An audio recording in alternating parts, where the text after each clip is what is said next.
Welcome, sports bettors from around the world.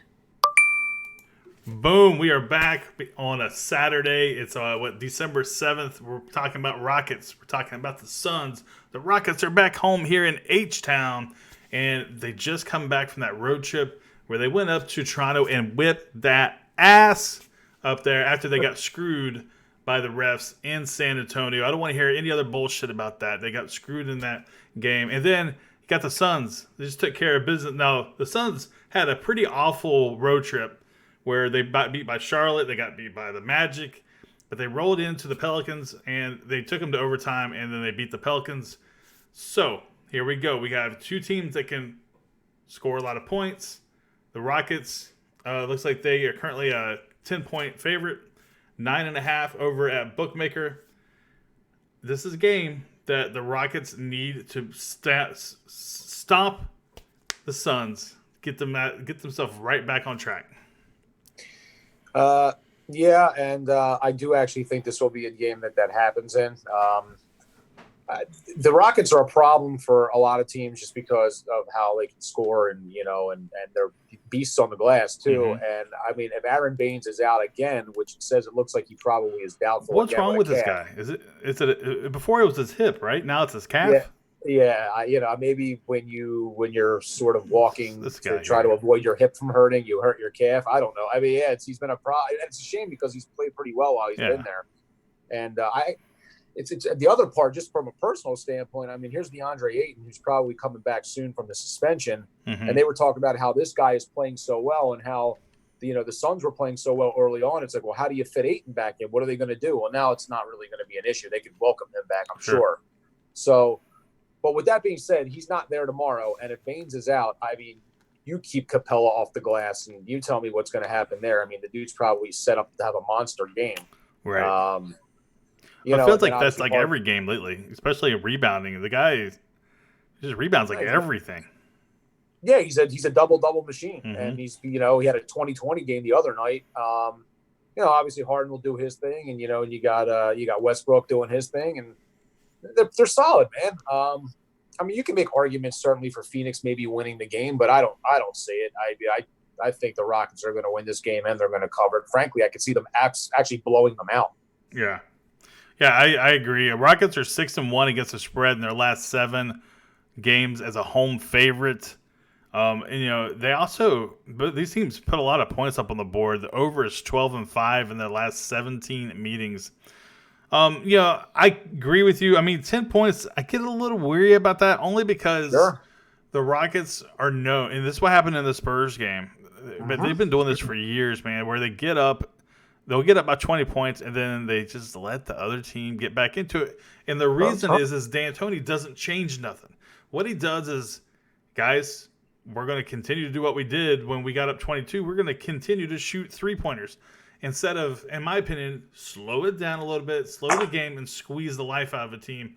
Instead, no, man, let's just keep ripping and running. And if those shots stop falling, well, then it's no better than, there's no worse than it's like a turnover, because they're coming down there, run 7 seconds off the clock, and shoot a corner three, and it's a miss. So that's what gives me a little concern. So, like for instance, when the Rockets played the Atlanta Hawks. I mean, the shots were falling, so they blow the Hawks out by like 1,000,000-1. But then when you have a team like the Spurs that play just a little bit better defense, but overall the shots were falling, and then they stopped falling, and then they let the Spurs get right back into this thing, and they end up losing that game in overtime. Notwithstanding the screw over with the ref, but. You should never got to that point. And that's the problem with the Rockets. You got to be worried, especially when you're laying such a big number like that, especially with a team like with Devin Booker. Those guys can score over there, guys. It's not like they're just, some really crappy team. So that's my 2 cents. No, you're absolutely right. I mean, Devin Booker is a legitimate scorer. And, you got Oubre as well, who can put up some points. They just past that though. They don't have a ton. I mean, Bridges can get hot occasionally. Diallo's been playing well, but I mean, unless even if Booker goes off, I mean, there's just so much firepower on the other side.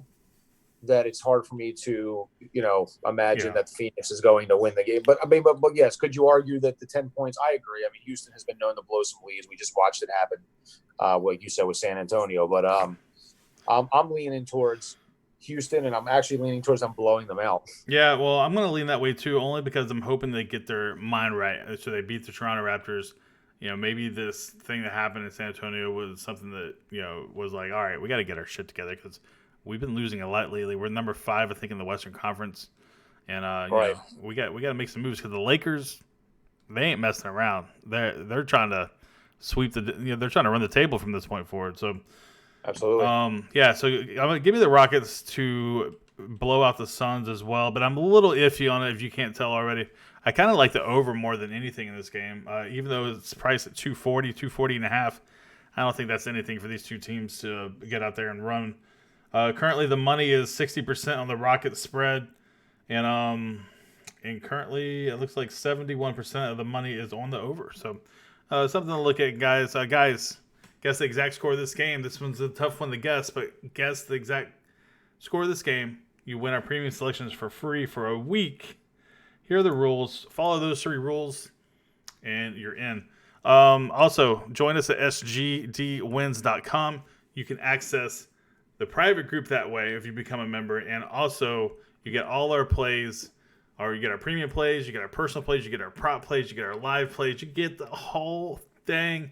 Come on over. It's a great price, and we're winning money in there, Philly. One way or another, we're winning money.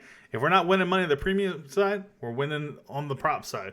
If we're not winning on the prop side, we're winning on the live side. So there's always something going on where we got our hands in multiple, it's like multiple streams of income. We got some things going every which way.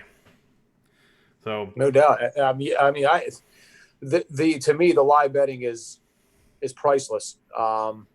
If God forbid you pick a wrong side for some reason, you have a handicap and it doesn't play out in your favor, there's so many ways that you can get out from underneath it if you have to, whether it's hedging yourself or if you made the right call, you can continue to exploit it. You can continue to find, hey man, I was right, and find lines, and you can still, I liked it -5, now I like it -6.5, and you can continue to just hammer the game on both sides, really. So yeah. It's a beautiful angle, and it's all available to you if you join the team. All right, guys, hit that thumbs up button, hit that subscribe button. Let's go, baby, and we'll see you guys in the next video.